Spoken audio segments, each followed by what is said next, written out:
Au milieu des distributions de tracts pour les municipales sur le marché d'Ajaccio ce matin, le collectif Tavignane-Ouivre essaye ici, comme à Corté, Aléria et Île-Rousse, de remobiliser sur le projet du Dioncaadju, un projet de centre d'enfouissement dénoncé depuis 10 ans. Très bon accueil des gens qui sont très très réceptifs et pour la plupart pas au courant et donc outrés par le projet. Il y a une décision de justice qui sera rendue mi-mars. Donc c'est le moment d'en parler, de mettre la pression et de surveiller ce que ça va donner. C'est dans les bras du fleuve Tavignane que la société oriente et envisage d'enfouir 70 000 tonnes de déchets ménagers, 100 000 tonnes de terre amiantifère par an et pendant 30 ans. Dès le projet initial, en 2016, les riverains forment un collectif et leur soutien scientifique, associatif, politique se multiplie, y compris celui du ministère de l'Environnement.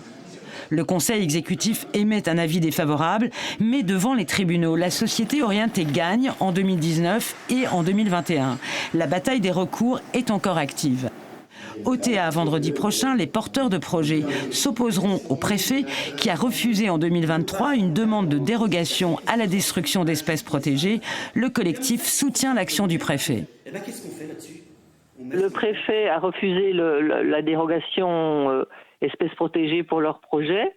Donc, pour eux, leurs arguments, c'est de dire que leur projet est d'intérêt public majeur, donc à l'heure actuelle, ce n'est plus le cas, qu'ils ont recherché une solution alternative alors que ce n'est absolument pas le cas, et que leur projet ne touchera absolument pas aux espèces protégées. Or, si on regarde les espèces présentes et leur calendrier d'intervention, etc., il y aura forcément un impact. Joint par téléphone, la société orientée ne souhaite pas s'exprimer. Après l'audience de vendredi, il faudra attendre un mois pour avoir le jugement.